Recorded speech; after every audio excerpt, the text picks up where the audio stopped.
দেখো বন্ধুরা, আমাদের হাই প্রোটিন ডাল তৈরি হয়ে গেল। কি সুন্দর লাগছে দেখতে, এবং এটা খেতেও খুব টেস্টি হয়েছে। এবং এর মধ্যে হচ্ছে সোয়াবিন আর ছোলার ডালের জন্য প্রোটিনের মাত্রাটা অনেকটাই হাই।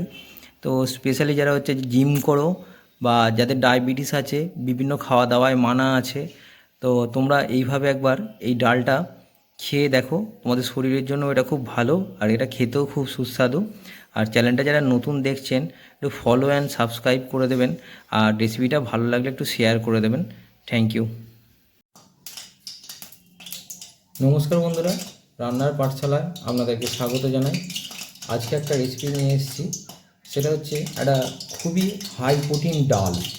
তো যারা স্পেশালি জিমে যায় বা যাদের ডায়াবেটিস আছে, কি খাবো কি খাবো না, কুমড়ো খাবো না, আলু খাবো না, তা একটা সারাদিন কনফিউশন থাকে।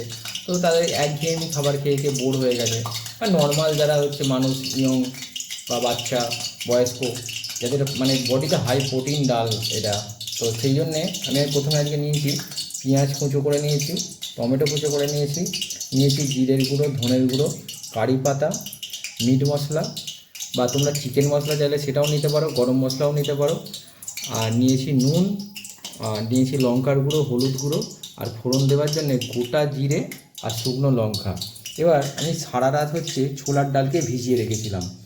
এই জলটা সকালে হচ্ছে ফেলে দিয়ে আমি কুকারে জাস্ট দুটো সিটি দিয়ে নিয়েছি। তো ডালটা আমার একবারে নরমও হয়ে যায়নি, আবার হচ্ছে একবারে শক্তও নেই, একটা মিডিয়াম পর্যায়ে ডালটা আছে। তো তোমরা এটা কেউ চাইলে মুসুর ডালের সাথেও বানাতে পারো, আমি ছোলার ডালের সাথে বানাচ্ছি। আর নিয়েছি এখানে হচ্ছে সোয়াবিন। সোয়াবিনকে হচ্ছে আমি গরম জলের মধ্যে ডুবিয়ে রেখেছিলাম, রেখে হচ্ছে এরকমভাবে জলটা নিগড়ে হচ্ছে জলটা এর মধ্যে থেকে বার করে ফেলে দিয়ে হচ্ছে এখানে সোয়াবিনটা রেখেছি। এবার আমি কড়াতে তেল চাপিয়ে দিয়েছি, আমার তেল অলরেডি কড়াতে গরম হয়ে গেছে। তো আমি এর মধ্যে এবার এই গোটা জিরে আর শুকনো লঙ্কা এটাকে দিয়ে দেবো, দিয়ে হচ্ছে জাস্ট একটু হালকা নাড়াচাড়া করে দেবো। তো যারা হচ্ছে জিমে যাও, তো তোমাদের হচ্ছে তো প্রোটিনটা খুবই বেশি দরকার হয়, আমি নিজেও যাই। তো প্রোটিনের জন্য এই ডালটা আমি খেয়ে থাকি। তো আমি এর মধ্যে দিয়ে দিলাম কারি পাতাটা। কারি পাতা দিলে এটা যেরকম একদিকে আমি ডালটা বানাচ্ছি হাই প্রোটিন, কিন্তু এর মধ্যে একটা খুব সুন্দর স্বাদও আসে। আর রান্না না হলে হচ্ছে একটা সেই একঘেয়েমি স্বাদ চলে এলে মানে অনেক সময় আবার সে খেতে আর ভালো লাগে না। তো এর মধ্যে আমি দিয়ে দিচ্ছি কুচিয়ে রাখা পেঁয়াজগুলো। তো পেঁয়াজগুলোকে আমি এটাকে একটু পেঁয়াজটাকে ভেজে নেব। আমার পেঁয়াজটা ভাজা হয়ে গেছে। তো এবার হচ্ছে আমি এর মধ্যে দিয়ে দেবো ডালটা।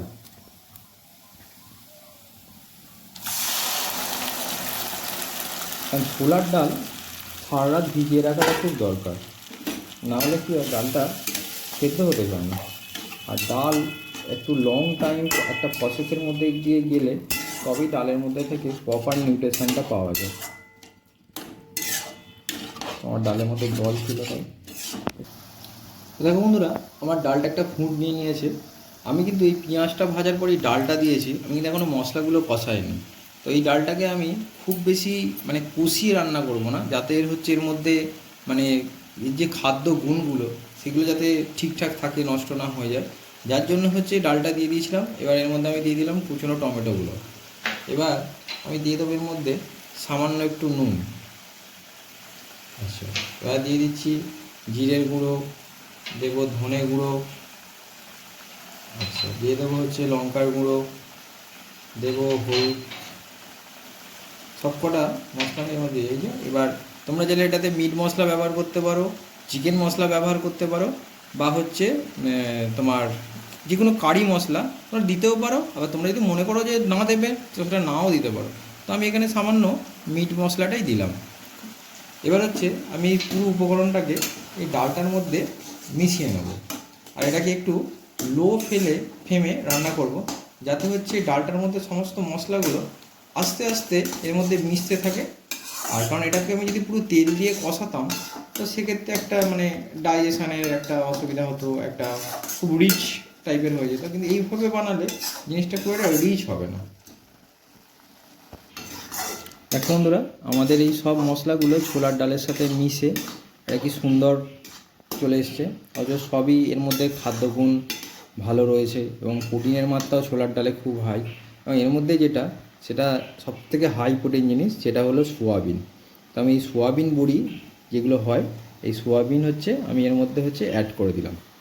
তো ডাল আর সোয়াবিনের, ডালের মধ্যেও প্রোটিন রয়েছে, সোয়াবিনের মধ্যেও হাই প্রোটিন রয়েছে, মানে এটা অ্যাকচুয়াল মানে পুরো প্রোটিনে ভরপুর ডালটা হলো। তো আমি সোয়াবিনটার সাথে জাস্ট এই যে ডালটা আমার একটু হালকা শুকনো হয়ে গেছে সমস্ত মশলাগুলোর মিশ্রণটা দেওয়ার পরে, তো এই সোয়াবিনটাকে হালকা এর মধ্যে একটু নেড়ে চেড়ে নেবে। তোমরা কিন্তু এইভাবে প্রোটিন বজায় রেখে ডাল খেতে হলে সোয়াবিনটা কিন্তু প্রথমে তেল দিয়ে ভাজবে না। সেক্ষেত্রে কারণ এটা একটা হেলদিভাবে জিনিসটা বানানো হচ্ছে, তো তো সেক্ষেত্রে চেষ্টা করতে হবে জিনিসটার মধ্যে খাদ্যগুণটা কতটা বজায় রাখা যায়। তো এটাকে আমি একটু নাড়াচাড়া করব, নাড়াচাড়া করে একটু জল দিয়ে খানিকক্ষণ রাখবো। তো দেখো বন্ধুরা, এটা আমাদের ড্রাই হয়ে গেছে। তো এটার মধ্যে এবার সামান্য একটু জল অ্যাড করব, খুব বেশি তো গ্রেভি বানাবো না, তো সামান্য জল দিয়ে এটাকে অল্প একটু ফুটতে দেবো। আর আমি এই হাই প্রোটিন ডায়েট আরও বেশ কিছু ডায়েট বানিয়ে দেখাবো। তো যারা স্পেশালি জিমে যায় তাদের জন্য, আর যারা জিমে নাও যায় তাদেরও শরীর ঠিক রাখার জন্য এরকম হেলদি খাবার দরকার আছে।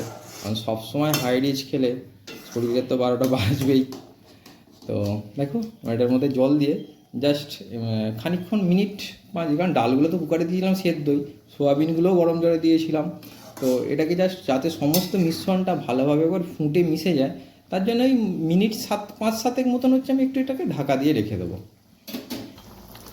তো দেখো বন্ধুরা, আমাদের ডাল সোয়াবিনটা রেডি হয়ে গেছে। আর ডালগুলোও এখনও গোটা গোটা আছে দেখো, আর সোয়াবিনটাও খুব প্রপারভাবে হয়ে গেছে। তো তোমরা যদি এইভাবে খেতে চাও, এইখানেই রান্নাটা শেষ করে তোমরা এই জিনিসটাকে হেলদিভাবে খেতে পারো। আর একটা জিনিস, সামান্য জিনিস এটাতে তোমরা অ্যাড করতে পারো, জিনিসটাকে যদি মনে করো টেস্টটা আরও বাড়াবে।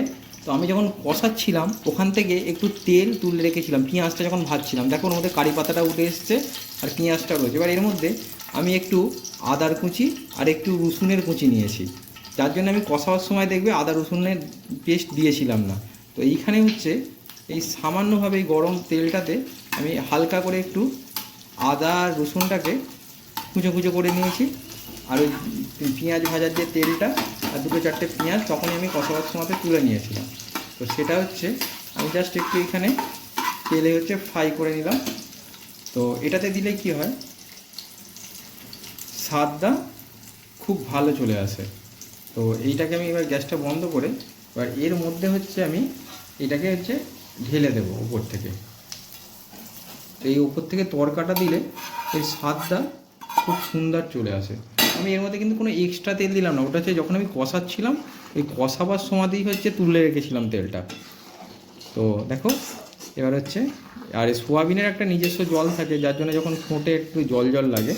এবার যখন এটা বন্ধ করে দেবো ঠান্ডা হয়ে যাবে, এটা বেশ চাপ গাঢ়। তো এটা আমাদের যারা জিম বয় তারা নিশ্চিন্তে খেতে পারো, আর যাদের ডায়াবেটিস আছে তারা খেতে পারো। তবে হ্যাঁ, যাদের থাইরয়েড আছে, থাইরয়েড থাকলে কিন্তু সোয়াবিন খেতে মানা করা হয়। তো এবার তোমরা সেটা বুঝে খেও। আমার মনে হয় যাদের থাইরয়েড আছে সোয়াবিনটা না খাওয়াই ভালো। সো থ্যাংক ইউ ফ্রেন্ডস, এরকম পরবর্তী হেলদি টেস্টি রেসিপি তোমাদেরকে আবারও দেখাবো।